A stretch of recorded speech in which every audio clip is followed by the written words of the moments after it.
Hello guys, welcome to ஆக்குப்பறை. இன்றைக்கி என்ன பார்க்க போகிறோம் அப்படின்னா, ஒரு ஐசிங் வீடியோ தான் பார்க்க போகிறோம். நான் இன்றைக்கி 8 இன்ச் டின்லேயும் 6 இன்ச் டின்லேயும் கேக் பேக் பண்ணி எடுத்திருக்கேன். இது ரெண்டுமே வெண்ணிலா ஃப்ளேவர் தான். இப்போ நல்லா ஆறிடுச்சு. இப்போது நம்ம டின்லேருந்து டிமோல்ட் பண்ணி எடுத்துக்கலாம். இப்போ இந்த மாதிரி பட்டர் பேப்பரை பிடிச்சி நம்ம லிஃப்ட் பண்ணக்குள்ளே அழுங்காத கேக் வெளியே வந்துடும். சிரமப்பட தேவையில்ல. அதே மாதிரியே பட்டர் பேப்பரையும் நம்ம ரிமூவ் பண்ணி எடுத்துக்கலாம். இன்றைக்கி நான் உங்ககிட்ட பேக்கிங் பற்றி சின்னதாக எனக்கு தெரிஞ்ச ஒரு கதை சொல்ல போகிறேன். நம்ம இப்போ வீட்டில் சமைக்கிறோம் அப்படின்னா நமக்கு எந்த இஷ்யூஸும் இல்லை. நம்ம இருக்கிறத வச்சு சமைச்சிடுவோம். பேக்கிங் அப்படிங்கிறது அப்படி கிடையாது. பேக்கிங் அப்படிங்கிறது ஒரு சயின்ஸ். நம்ம சயின்ஸ் கூட ஒர்க் பண்ணுறோம் அப்படின்னு தான் அர்த்தம். ஏன் அப்படி சொல்கிறேன் அப்படின்னா, நம்ம 11th 12th கெமிஸ்ட்ரி படிச்சிருந்தவங்களுக்கு தெரியும், லேபில் நம்ம கெமிக்கல் கூட எப்படி ஒர்க் பண்ணியிருப்போம் அப்படின்னு. ஒரு கெமிக்கலுக்கும் ஒரு தன்மை இருக்குங்கிறது நமக்கு நல்லாவே தெரியும். அதே போல் இப்போ நம்ம பேக்கிங் அப்படிங்கக்குள்ளே நம்ம என்னென்ன யூஸ் பண்ணுவோம் அப்படின்னா, baking powder, baking soda, cocoa powder, இந்த மாதிரி நிறைய நம்ம பேக் பண்ணுறதுக்காக யூஸ் பண்ணுவோம். இப்போது பேக்கிங் சோடா அப்படிங்கிறதோட சயின்டிஃபிக் பேர் பார்த்திங்கன்னா சோடியம் பைகார்பனேட். இதே மாதிரி பேக்கிங் பவுடருக்கு சோடியம் ஹைட்ரஜன் கார்பனேட் அப்படின்னு அதோட சயின்டிஃபிக் நேம் இப்படி தான் இருக்குது. அப்போது பேக்கிங் சோடாவும் பேக்கிங் பவுடரும் எல்லாமே ஒரு வகையான கெமிக்கல் மாதிரி தான். அது நமக்கு எடிபிள் கெமிக்கல், அவ்வளோதான். எல்லாமே அளவுக்கு மிஞ்சினால் அமிர்தமும் நஞ்சு அப்படின்னு சொல்லுவாங்க இல்லையா, அந்த மாதிரி தான் பேக்கிங் அப்படிங்கிறதுல பார்த்திங்கன்னா எல்லாமே அளவாக தான் யூஸ் பண்ணுவாங்க. கொஞ்சம் மெஷர்மெண்ட் மாறினா கூட நமக்கு ப்ராப்பராக நம்ம எக்ஸ்பெக்ட் பண்ண அவுட்புட் வராது. அதனால் நம்ம எல்லாமே இதில் கப் மெஷர்மெண்ட் ஃபாலோ பண்ணுவாங்க, இல்லைன்னா கிராம் மெஷர்மெண்ட் ஃபாலோ பண்ணுவாங்க. அந்த மாதிரி இதுக்கு மெஷர்மெண்ட் அப்படிங்கிறது ரொம்பவே முக்கியம். அந்த மெஷர்மெண்ட் படி நம்ம எல்லாமே பண்ணக்குள்ள நமக்கு எல்லாமே பர்ஃபெக்ட் ரிசல்ட் வரும். இப்போ பாருங்கள், மேலே இருக்கிற ஸ்கின் ரிமூவ் பண்ணிட்டேன். இப்போ இதை நான் 3 லேயராக கட் பண்ணி எடுத்துக்க போகிறேன். உங்களுக்கு யாருக்காவது பேக்கிங்கில் இன்ட்ரெஸ்ட் இருக்குது அப்படின்னா, நீங்கள் மெஷர்மெண்ட் கரெக்டாக வச்சு ட்ரை பண்ணிங்கன்னா, நீங்கள் என்ன அவுட்புட் எதிர்பார்த்து நீங்கள் பண்ணுறீங்களோ அந்த அவுட்புட் கண்டிப்பாக வரும். அதே போல் பேக் பண்ணுறப்போ நம்ம யூஸ் பண்ணுற பாத்திரமாக இருக்கட்டும், யூஸ் பண்ணுற பீட்டராக இருக்கட்டும், விஸ்காக இருக்கட்டும், எல்லாமே ட்ரையாக இருக்கணும். கொஞ்சம் ஈரப்பதம் இருந்தால் கூட நமக்கு அது சரியாக வராது. அதை நல்லா நோட் பண்ணிக்கணும். இப்போ நம்ம டர்ன் டேபிள் யூஸ் பண்ணி கட் பண்ணுறதுனால நமக்கு பார்த்திங்கன்னா, நான் நைஃபை ஒரே இடத்த வச்சு தான் மேலே கீழே ஆட்டிகிட்ருக்கேன். டர்ன் டேபிளில் தான் நடுவில் வச்சு ரொட்டேட் பண்ணுறேன். இந்த மாதிரி பண்ணக்குள்ளே நமக்கு ஈவனாக எல்லாமே லேயர்ஸ் கிடைக்கும். நம்ம அப்படியே வச்சு நார்மலாக ஃப்ரூட்ஸ் கட் பண்ணுற மாதிரி கட் பண்ணோன்னா லேயர் எப்படி வரும் அப்படின்னா அன்ஈவனாக வரும். மேலே எச்சாகவும் கீழே கம்மியாகவும் இந்த மாதிரி நிறைய ப்ராப்ளம் ஃபேஸ் பண்ணுற மாதிரி இருக்கும். ஸோ டர்ன் டேபிளை யூஸ் பண்ணி ப்ராப்பராக கட் பண்ணோம்னா நமக்கு ப்ராப்பரான ரிசல்ட் கிடைக்கும். இப்போது 3 லேயராக நான் கட் பண்ணி எடுத்துக்கிட்டேன். இதுக்கப்புறம் நம்ம சுகர் சிரப் ஏற்கனவே ஆல்ரெடி ப்ரிப்பேர் பண்ணி ஃப்ரிட்ஜில் வச்சாச்சு. இப்போ நம்ம ஐசிங் பண்ண ஸ்டார்ட் பண்ணிடலாம். ஃபஸ்ட்டு க்ரம் கோட் தான் கொடுப்போம். அதனால் ஒரு பேஸ் எடுத்துக்கிட்டேன். ஒரு பேஸில் கொஞ்சமாக க்ரீம் அப்ளை பண்ணிக்கிட்டேன், கொஞ்சம் சேர்த்தியே அப்ளை பண்ணிக்கிட்டேன். இப்போ நம்ம ஒரு பீஸ் எடுத்து ஒரு லேயரை வச்சிடலாம். வச்சுட்டு இப்போ நம்ம சுகர் சிரப் வச்சு வெட் பண்ணிக்க போகிறோம். நான் இன்றைக்கி ப்ளெயின் சுகர் சிரப் தான் எடுத்திருக்கேன், வேறு எதுவும் எடுக்கலை. இந்த மாதிரி சுகர் சிரப்பை நம்ம சுற்றி ஊற்றினாலும் சரி, இல்லை நம்ம ஒரே இடத்தையே வச்சுட்டு டர்ன் டேபிளில் சுற்றினோம்னா அதுவே எல்லா பக்கமும் போயிடும். அப்படி ஊற்றினாலும் சரி, எப்படி வேணாலும் ஊற்றிக்கலாம். நீங்கள் நோட் பண்ண வேண்டியது என்னென்னா, கேக்கில் எல்லா பக்கமும் சுகர் சிரப்பு வெட்டாக இருக்கணும். எந்த பக்கமும் சுகர் சிரப் நனையாமல் இருக்கக்கூடாது.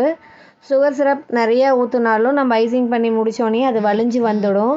நீங்கள் கம்மியாக ஊற்றுனீங்கனாலும் கேக் ஐசிங் பண்ணி முடிச்சுட்டு ஃப்ரிட்ஜில் செட் பண்ணக்குள்ளே சம்டைம்ஸ் ட்ரை ஆகிறதுக்கு கேக்கு இல்லை ஐசிங்கில் கிராக் வர்றதுக்கும் சான்சஸ் அதிகமாக இருக்குது. ஸோ அதனால் அளவாக கரெக்டான அளவுக்கு வெட் பண்ணி எடுத்துக்கணும். இந்த மாதிரி கை வச்சிங்கன்னா கையில் ஒட்டணும். அந்த மாதிரி இருக்கிற அளவுக்கு வெட் பண்ணி எடுத்துக்கணும். இதுக்கப்புறமேட்டு நான் விப்பிங் க்ரீம் விப் பண்ணி வச்சுட்டேன். விப்பிங் க்ரீம் நம்ம போட்டுக்கலாம். விப்பிங் க்ரீம் போடக்குள்ளே நல்லா ஸ்டிஃப் வீக்கில் இருக்கிற மாதிரி அடித்து எடுத்துக்கணும். அதே போல் சென்டரில் தான் போட்டுட்டு இந்த மாதிரி ஐசிங் பண்ணணும்.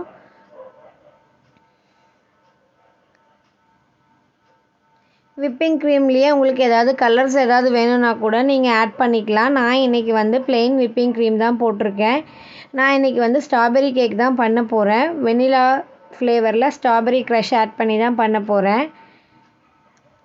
விப்பிங் க்ரீம் போட்டு முடிச்சதுக்கப்புறம் ஸ்ட்ராபெரி க்ரஷ் அப்படின்னு கடையில் கிடைக்கும். இல்லைன்னா நீங்கள் வீட்லேயே கூட ஸ்ட்ராபெரி வாங்கி க்ரஷ் ரெடி பண்ணி கூட போட்டுக்கலாம். அது உங்கள் சாய்ஸ் தான். நான் இன்றைக்கி வந்து ரெடிமேடாக க்ரஷ் கிடச்சிருக்கு. ஸோ அதை தான் யூஸ் பண்ணிக்க போகிறேன்.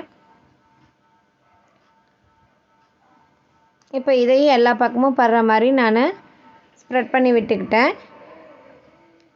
இதுக்கப்புறம் உங்களுக்கு தேவை அப்படின்னா சாக்கோ சிப்ஸ் ஏதாவது ஃபில்லிங் கொடுக்கணும் அப்படின்னா கொடுத்துக்கலாம். நான் இன்றைக்கி ப்ளெயினாக தான் செஞ்சுருக்கேன். இதுக்கப்புறம் எகைன் வந்துட்டு செகண்ட் லேயரை வச்சுட்டு கரெக்டாக இருக்கான்னு செக் பண்ணிவிட்டு அதுக்கப்புறம் சுகர் சிரப் வச்சு வெட் பண்ணி எடுத்துக்கிட்டு இதே போல் விப்பிங் க்ரீம், ஸ்ட்ராபெரி க்ரஷ் இதெல்லாம் ஆட் பண்ணிக்க போகிறேன். இதே மாதிரியே நான் கடைசி வரையும் பண்ணிக்கிறேன். சிலர் வந்து சுகர் சிரப்புக்கு பதிலாக பாலில் வந்து சர்க்கரை கலந்து கண்டென்ஸ்ட் மில்கெல்லாம் கலந்தும் வெட் பண்ணுவாங்க. ஒரு கேக்குக்கு ஒரு ப்ரொசீஜர் படி நம்ம வெட் பண்ணுவோம். நான் இன்றைக்கி ப்ளெயின் வெனிலா கேக்கில் ஸ்ட்ராபெரி ஃப்ளேவர் இன்ஃப்யூஸ் பண்ணியிருக்கேன். அதனால் நான் அந்த மெத்தடெல்லாம் ட்ரை பண்ணலை. மேக்ஸிமம் அந்த மாதிரியெல்லாம் நம்ம ட்ரை பண்ணக்குள்ளே கேக் வந்து 1 நாள் இல்லைன்னா 2 நாளுக்குள்ளே சாப்பிட்றணும். இல்லைன்னா அந்த பால் வந்து கெட்டு போன மாதிரி ஆகிடும். அது வந்து அவ்வளோ ஹைஜீன் இல்லை, ஹெல்த்துக்கும் குட் கிடையாது. ஸோ அதனால் மில்க் அந்த மாதிரியெல்லாம் வந்து நம்ம வந்து சுகர் சிரப் மாதிரி ஆட் பண்ணுறதை வந்து அவாய்ட் பண்ணிக்கலாம். நான் அதை வந்து ரெஃபர் பண்ணுறது இல்லை. ஸோ நான் சுகர் சிரப் வச்சு நல்லா வெட் பண்ணி எடுத்துக்கிட்டேன். இதுக்கப்புறம் வழக்கம் போல் க்ரஷ்ஷு ஊற்றிக்க போகிறேன். எப்பயுமே சுகர் சிரப் ஊற்றினோன்னே இந்த மாதிரி கை வச்சு பார்த்துடுங்க, எல்லா பக்கமும் வெட் ஆகிருக்கான்னு சொல்லி ஒருக்கா செக் பண்ணிக்கோங்க. ரொம்ப அழுத்தி தண்ணி வர அளவுக்கு வெட் பண்ணக்கூடாது. அதே போல் க்ரீம் நடுவில் போட்டுட்டு நம்ம ஐசிங் நைஃப் வச்சு ஐசிங் பண்ணிக்கலாம். நல்லா ஸ்ப்ரெட் பண்ணி விட்டுறலாம். எப்பயுமே எந்த ஒரு வேலை செய்யக்குள்ளேயும் நமக்கு முழு திருப்தியோடையும் அந்த மாதிரி செஞ்சோன்னா அந்த ஒர்க் வந்துட்டு நல்லா அவுட்புட் வரும், நல்லா ஃபினிஷிங்கும் வரும். நமக்கு வந்து மனசுக்கும் அது செய்யக்குள்ள ஒரு ஆத்மார்த்தமான திருப்தி கிடைக்கும். அந்த மாதிரி தான் எனக்கு பேக்கிங் இல்லை, நான் செய்கிற எந்த வேலையாக இருந்தாலும் சரி, எனக்கு வந்து ரொம்ப பிடிச்சி நான் அதை வந்து ஃபீல் பண்ணி லவ் பண்ணி நான் செஞ்சேன்னா அந்த ஒர்க்கோட அவுட்கம் வந்துட்டு எனக்கு எப்பயுமே சூப்பராக வரும். ஏனா தானோன்னு செய்கிற வேலைக்கு ஒரு வேலையை பிடிச்சி செய்கிறதுக்கும் நிறைய வித்தியாசம் இருக்குது. எனக்கு அந்த மாதிரி வேலையில் பேக்கிங்கும் ஒன்று.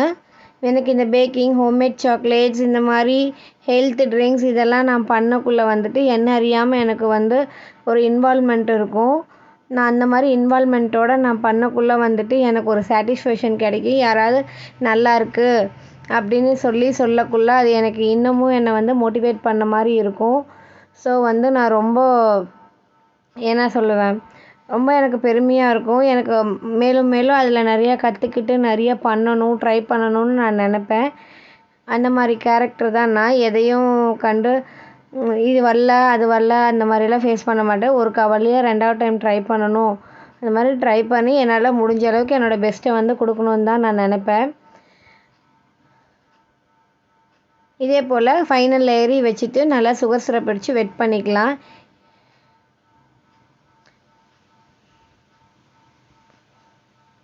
இந்த மாதிரி நல்லா வெட் பண்ணி எடுத்ததுக்கு அப்புறமேட்டு நம்ம க்ரம் கோட் பண்ண ஸ்டார்ட் பண்ணிக்கலாம். அவ்வளோதான், சுகர் சிரப் வச்சு வெட் பண்ணி முடிச்சாச்சு. இப்போது க்ரம் கோட் சைடில் மேலே எல்லாமே வந்து க்ரீம் வச்சு கவர் பண்ணிக்கலாம். எதுக்காக க்ரம் கோட் கொடுக்கணும் அப்படின்னு பார்த்தீங்கன்னா, நம்ம கேக் செய்யக்குள்ளே நிறைய க்ரம்ஸ் கட் பண்ணக்குள்ளேலாம் வந்திருக்கும். ஐசிங் பண்ணக்குள்ளே க்ரம்ஸ் மேலே வரும், நம்மளால் ப்ராப்பராக நீட்டாக ஐசிங் பண்ண முடியாது. அதுக்காக ஃபஸ்ட்டு சும்மா ஒரு லெவலாக ஒரு கோட்டிங் கொடுத்து அந்த க்ரம்ஸ் எல்லாம் வந்து லாக் பண்ணிக்கும். அதுக்காக தான் இந்த க்ரம் கோட் அப்படிங்கிறது கொடுக்குறோம். க்ரம் கோட் கொடுத்ததுக்கப்புறம் ஒரு 10 to 15 மினிட்ஸ் ஃப்ரிட்ஜில் செட் பண்ணி எடுத்துக்கணும். அதுக்கப்புறம் தான் மெயின் கோட் கொடுக்கணும். உங்களுக்கு நல்லா ஐசிங் பண்ண வரும். ஒரு எமர்ஜென்சி ஆர்டர் அந்த மாதிரி பேசிஸில் முடியாது, க்ரம் கோட் வச்சு செட் பண்ண டைம் இல்லை அப்படிங்கிற பட்சத்தில் அப்படியே கூட சிலர் ஐசிங் பண்ணி கொடுப்பாங்க. அவங்கெல்லாம் வந்து நல்லா ப்ராக்டிஸ்டு ஹேண்டாக இருக்கும். நான்லாம் வந்துட்டு நான் அந்த அளவுக்கெல்லாம் இல்லை, நான்லாம் இப்போ தான் கற்றுக்குட்டி லெவலில் இருக்கேன். நான்லாம் வந்து ஃப்ரிட்ஜில் வச்சு செட் பண்ணி தான்ப்பா நான் வந்து ஐசிங் எல்லாம் பண்ணுவேன்.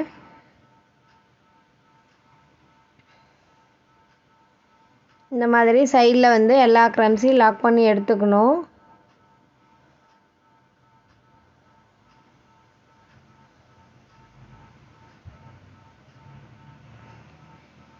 இப்போ தான் என்னோடய பேக்கிங் ஹிஸ்ட்ரி வந்து ஸ்டார்ட் ஆக ஆரம்பிச்சிருக்கு. நான் வந்துட்டு இனிமேல் தான் வந்துட்டு டெய்லி ஒரு வீடியோ மாதிரி எனக்கு தெரிஞ்ச டிப்ஸ் அண்ட் ட்ரிக்ஸ் பற்றி பேக்கிங்காக இருக்கட்டும், இல்லை நான் என்னென்ன கற்றுக்கிட்டேனோ அதெல்லாம் உங்கள் கூட ஷேர் பண்ணலான்ட்டு இருக்கேன். கொஞ்ச நாளாக என்னால் வந்துட்டு யூடியூப்பில் வந்து ஆக்டிவாக இருக்க முடியல. எதுலேயுமே இன்ஸ்டாகிராம் எதுலேயுமே நான் ஆக்டிவாக இல்லை. அப்பப்போ ஒரு ரீல்ஸு ஒரு வீடியோஸ் அந்த மாதிரி தான் போட்டுட்ருக்கேன். ஏன்னா எங்கள் ஃபேமிலியில் கொஞ்சம் சுச்சுவேஷன் கொஞ்சம் மோசமாக இருந்தது. ஸோ ஹெல்த் இஷ்யூஸ் எல்லாம் இருந்ததுனால என்னால் எதுவும் ப்ராப்பராக பண்ண முடியல.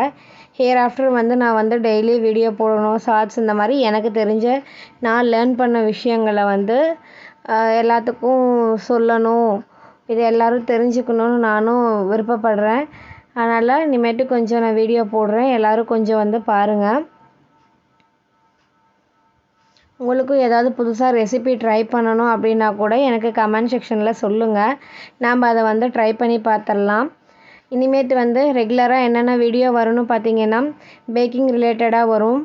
அடுத்தது இந்த என்ன சொல்கிறது, பிக்கிள் மேக்கிங் அந்த மாதிரி பிஸ்னஸ் ஓரியன்டான வீடியோஸ் வந்து கொஞ்சம் நிறையா பார்க்கலாம். அது இல்லாமல் வந்துட்டு ப்ரீமிக்ஸ், இப்போ எப்படி வந்துட்டு ப்ரீமிக்ஸ்லாம் ரெடி பண்ணுறது, அது எப்படி வந்து நம்ம எவ்வளோ செல்ஃப் லைஃப் வரும், அந்த மாதிரி சில வீடியோஸ் எல்லாமே அடுத்தடுத்து நான் பண்ணலான்ட்டு இருக்கேன். இப்போ பாருங்கள், க்ரம் கோட் முடித்து எடுத்துக்கிட்டேன். க்ரம்ஸ் எங்கேயுமே தெரியாத அளவுக்கு லாக் பண்ணிக்கணும், அவ்வளோதான். ரொம்ப நேரமும் நம்ம வந்து இதுக்கு வந்து டைம் எடுத்துக்கக்கூடாது. மொத்தமாகவே நம்ம வந்து ஒரு 5 to 7 மினிட்ஸ்க்குள்ளே ஃபுல் ஐசிங்குமே பண்ணி முடிச்சிடணும். இல்லைன்னா வந்துட்டு நம்ம எதிர்பார்த்த ஃபினிஷிங் வந்துட்டு கிடைக்காது. அது ஒரு மாதிரி என்ன சொல்கிறது, ஷைனிங் ஃபினிஷ் கிடைக்காது.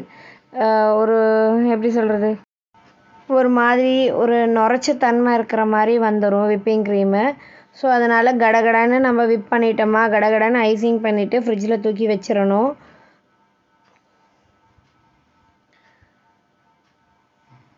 இப்போ ஆல்மோஸ்ட் வந்துட்டு நான் க்ரம் கோட் முடிச்சிட்டேன். மேலேயும் எல்லாம் நல்லா லெவல் பண்ணி எடுத்தாச்சு. இப்போ ஃப்ரிட்ஜில் ஒரு 10 மினிட்ஸ் போல் செட் பண்ணி எடுத்துட்டேன். இதுக்கப்புறம் பார்த்திங்கன்னா இப்போ வந்து நான் ஒரு பிங்க் ஷேடு மாதிரி கொடுத்து எடுத்துக்கிட்டேன் விப்பிங் க்ரீமில். இதை நான் வந்துட்டு ஃபாஸ்ட்டாக வந்துட்டு ஐசிங் பண்ணி எடுக்க போகிறேன். இதுதான் வந்து மெயின் கோட் கொடுத்துட்ருக்கேன். ஃபஸ்ட்டு மேலே வந்து க்ரீம் வச்சு அப்ளை பண்ணி எடுத்துக்கிட்டு அதுக்கப்புறம் சைடில் வந்துட்டு கொஞ்சம் நிறையா க்ரீம் வச்சு நம்ம அப்ளை பண்ணி எடுத்துக்கணும்.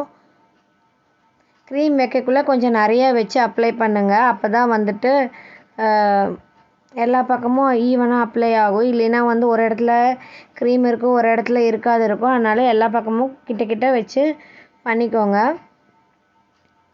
நானும் பேக்கிங்க்கு வந்து புதுசு தாங்க, ரொம்ப எக்ஸ்பீரியன்ஸ் கிடையாது. நானும் இப்போ தான் கிளாஸ்லாம் போயிட்டு கற்று முடிச்சிருக்கேன். அதனால தான் சொல்கிறேன், நானும் இப்போ கற்றுக்குட்டி தான்.